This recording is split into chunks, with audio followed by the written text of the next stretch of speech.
On revient sur ce qui se passe à Québec. Allégation d'achat de vote pour la chefferie du Parti libéral du Québec, d'encourager Pablo Rodriguez, et aussi allégation de détournement de fonds à l'Assemblée nationale, aussi pour le chef du Parti libéral du Québec. Ce que j'en comprends, on n'a pas les détails, puis je veux pas aller dans les spéculations, puis même la description de ce scandale, cette controverse qui se déroule à Québec, ça reste assez nébuleux. Éric Duhem est chef du Parti conservateur du Québec. Monsieur Duhem, bonjour. Bonjour. Comment expliquez-vous d'abord que vous êtes le seul à avoir pris la parole dans les oppositions à Québec sur ce qui se passe? Ben, je sais pas, il faudrait demander aux autres pourquoi ils veulent pas parler, mais moi, j'ai rien à cacher. Puis au contraire, je pense que c'est important que la classe politique parle présentement. Vous savez, on a eu des graves problèmes de corruption puis de collusion au Québec ces dernières années. On a eu une commission Charbonneau qui a fait la lumière là-dessus. On pensait que c'était chose du passé puis qu'il y avait eu une espèce d'assainissement des mœurs politiques. Puis à matin, en lisant le journal, puis en lisant les textos qui sont reproduits dans le journal, on a l'impression de retourner à case départ, puis que les vieux démons du Parti libéral réapparaissent, puis ils ont changé de chef, mais ils n'ont peut-être pas changé leur façon de faire avec l'argent. Et moi, je trouve ça extraordinairement troublant. Puis ce matin, moi, je voulais pas parler de ça. Je voulais parler du projet de loi 3 sur la modernisation des syndicats. Mais tu sais, je vis pas dans une bulle, là. Tout le monde au Québec ne parle que de ça présentement. Puis on n'a pas le choix. Puis c'est ça le problème. C'est que pendant des semaines, là, le Parti libéral ne pourra plus faire sa job d'opposition puis critiquer le gouvernement. Ils vont être pris dans leur propre crise interne à essayer de gérer la perception puis les enquêtes qui leur tombent dessus.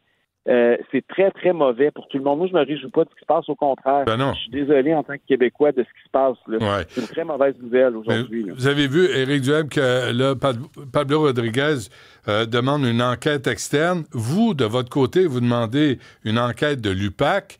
Une enquête externe, ça, c'est une compagnie que tu payes pour enquêter sur le client.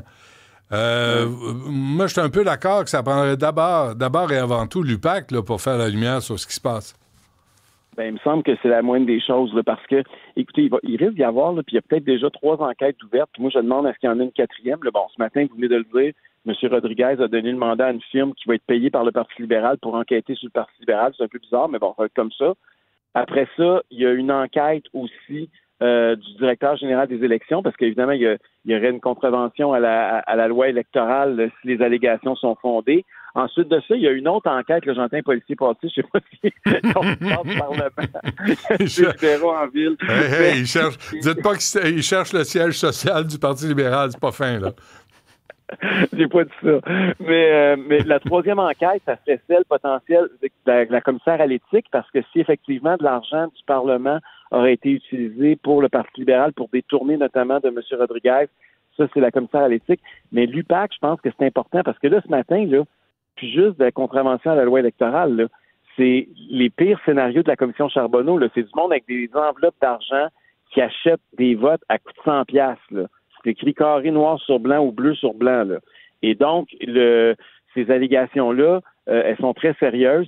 Puis c'est l'UPAC qui a le pouvoir d'enquêter dans des cas comme ça. Là. Ça va au-delà des compétences du directeur général des élections dans le cas qui nous interpelle. Quand vous avez vu, Éric Duhem, comme nous tous, là, que Marois Risky n'était pas accompagné d'un attaché de presse, mais d'un avocat, qu'est-ce que vous vous êtes dit? Ben, moi, j'ai jamais vu ça. Moi, j'ai jamais parlé à quelqu'un, puis il n'y a jamais personne qui est venu me voir accompagné de son avocat, puis qui parle juste en présence de son avocat. Qu'est-ce qui est si grave? Moi, ce que ça me dit, puis on spécule, puis on ne sait pas présentement. Là, puis comme je l'ai dit en boutade ce matin, mais c'est vrai, là, ceux qui parlent ne savent pas, puis ceux qui savent ne parlent pas présentement. Ouais. Et donc, mais quand tu vois une personne qui se promène avec son avocat pour parler à son chef, c'est parce que la personne prend ça très au sérieux. Quand elle-même aussi est avocate, il ne faut pas oublier ça, là. Donc, il y a des allégations qui sont très, très sérieuses, puis il y a des raisons qui font que tu es obligé de te promener avec un avocat. Là. Quand tout est beau et qu'il n'y a pas de problème, il n'y a personne qui a besoin de se promener d'un avocat pour parler à son chef. Là. Ouais. Donc, ça témoigne de quelque chose. Là. Ça témoigne que c'est peut-être plus grave que ce qu'on pensait au départ. Mais en même temps, vous savez que la machine libérale, là, surtout celle qui vient d'Ottawa, ce qui semble être le cas, parce que André Fortin, c'est un ami de Justin Trudeau. Oui. Là, c'est le nouveau chef parlementaire. Pablo Rodriguez, c'est l'ancien lieutenant du Québec pour Justin Trudeau. T'as toute la gang de libéraux fédéraux qui débarquent au Québec. Le PLQ devient un succursale du PLC.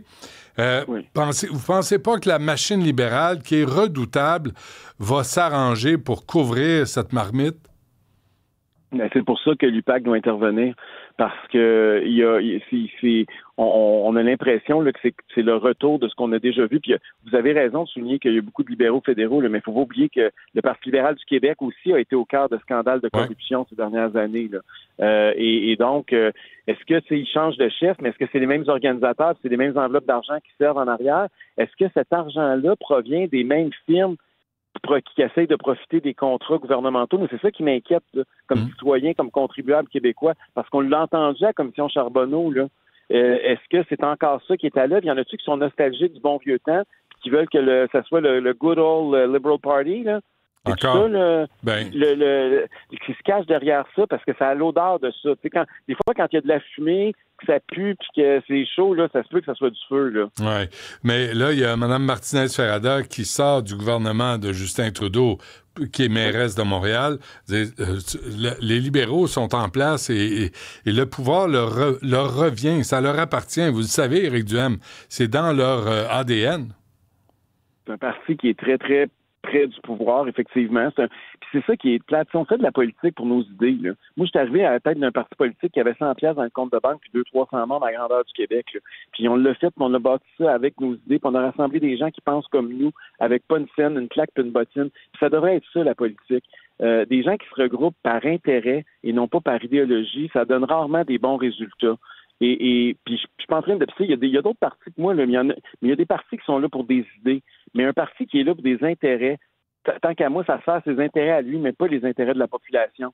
Et ça, tu sais, c'est quoi être un libéral? À part de voir un contrat ou une job, là, c'est quoi idéologiquement être libéral? Parce que moi, je connais des libéraux là, qui sont très conservateurs dans leurs valeurs, puis je connais du monde qui sont pratiquement QS dans ce parti-là. Là. Je veux dire, c'est tout n'importe quoi et son contraire, puis on a l'impression que le dénominateur commun qu'ils ont, c'est qu'ils ont un intérêt personnel. Ben, ça, c'est malsain en politique aujourd'hui. Là. OK. Avant qu'on se quitte, Éric Duhem, Jonathan Trudeau, 98.5, a affirmé ce matin, les personnes, je le cite, les personnes derrière les textos seraient la députée libérale de Chamédé, Sona Lakoyan-Olivier, et la députée de la CAQ, Alice Abou-Khalil. Si c'était un membre de votre parti, là, qu'est-ce que vous leur conseilleriez de faire, de réagir? Comment réagir à ça? Bien, la première chose, c'est que je leur demanderais si c'est vrai. Là. Je pense que c'est ça qui est important de savoir. Là. Puis là, je comprends que Mme Abou-Khalil a dit que c'était pas elle. Mais cela étant dit, il y a quand même anguille sous roche là, parce que votre collègue Antoine Robitaille, il avait parlé il y a quelques mois, puis elle disait qu'elle n'était pas encore rendue là, à traverser pour aller au Parti libéral. Comme vous, là, j'ai entendu toutes sortes de rumeurs par rapport à ça. Il y a une députée, même il y a 2 semaines, rappelez-vous, là, qui a quitté la CAQ parce qu'il y avait des rumeurs qu'elle voulait joindre le Parti libéral. Ouais. Donc, est-ce que c'est le cas aussi avec Mme Abou-Khalil? Est-ce qu'elle était en train de travailler justement parce que elle pourrait devenir députée libérale si M. Rodriguez était élu? C'était tout ça, la nature des textos? Il faut le savoir, là. Mais, tu sais, parce que moi, j'ai jamais vu ça, là, du monde qui disent que 100 piastres, un vote 100 piastres, là, je m'excuse, là, mais c'est totalement inacceptable. On peut pas banaliser ça, là. Et il faut que la classe politique, pour revenir à votre question de départ, là, j'espère que je comprends que je suis le premier à parler de ça aujourd'hui, mais j'espère que je ne serai pas le dernier dans l'opposition, là.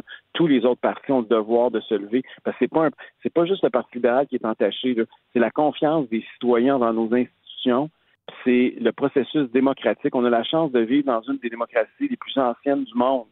Puis on veut qu'elle reste en santé. Puis de la corruption, puis de la collusion, c'est pas des signes de santé. Puis des allégations comme celles qu'on lit dans le journal ce matin, c'est totalement inacceptable. OK, et si c'était pas vrai, que c'est Mme Lakoyan-Olivier et Mme Abou-Khalil, à un moment donné, il faut réagir. Mais si c'est pas vrai, c'est qui d'abord? C'est qui ces gens-là? C'est qui les organisateurs de Pablo Rodriguez qui sont cités dans les textos? M. Rodriguez, là, dans une demi-heure, il va faire une conférence de presse. J'espère qu'il va pas faire comme hier, puis des bulles, puis nous dire qu'il sait pas de quoi on parle, là. il va falloir... M. Rodriguez a l'obligation aujourd'hui là, de répondre à des questions claires. Est-ce qu'il était au courant? C'est qui ces gens-là? Puis, tu sais, une enquête interne là, financée par le Parti libéral, ça va rassurer personne, M. Dutrisac. Je veux dire, ça va prendre beaucoup plus que ça. Là. Ouais. Puis hier, il nous a même dit qu'il ne savait même pas pourquoi Mme Risky a congédié sa chef de cabinet. Il dit qu'il est une proche d'elle. Ça fait 24 heures qu'elle sait qu'elle n'est plus là, puis il n'aurait pas parlé. Croyez-vous ça? C'est dur à croire, honnêtement. Là. Je me mets dans le pot de tout le monde qui écoute ça, puis ça n'a plus qu'une tête. Ouais. Vous attendez-vous à une sortie, à une réponse de la part de la direction de l'UPAC face à votre demande? Ben, je pense qu'ils vont être alertés. Moi, c'est ça qui est important. Là. Je pense qu'ils n'ont pas besoin de directives. Là. Ils savent, mais c'est important que des gens comme moi se lèvent puis qui réalisent là, qu'il y a des éléments potentiellement criminels qui sont très similaires à ce qu'on a vu à la commission Charbonneau. Moi, c'est ça que je veux mettre en lumière. Puis je pense, j'ai confiance que les policiers vont faire leur travail à la lumière de l'information qui est révélée ces jours-ci. Là. Je pense que, comme nous, là, ils peuvent aller lire le journal, puis ils peuvent lire les textos, là. Puis quand c'est marqué de money ou je sais pas quoi, là, puis quand c'est marqué les brownies, là, les 100 piastres, là, pour compte des votes, je pense que ça va allumer beaucoup de lumière là, chez les policiers. Puis je pense qu'il va y avoir une enquête. Là. Écoutez, c'est une unité anticorruption, là. Là, on a des allégations de corruption. Là, ce serait un cas où il faut qu'ils fassent leur job. Oui. Si c'est pas l'UPAC, moi, j'enverrais l'Office de la langue française au Parti libéral, juste leur apprendre à écrire comme du monde. Ça aiderait. Oui, mais je peux vous donner une consolation. Ni en anglais, ni en français. Ils écrivent comme du monde. Ils sont pas mieux ni dans une langue. Ils ont 2 langues secondes. Éric Duhaime, chef du Parti conservateur du Québec. Merci. À la prochaine.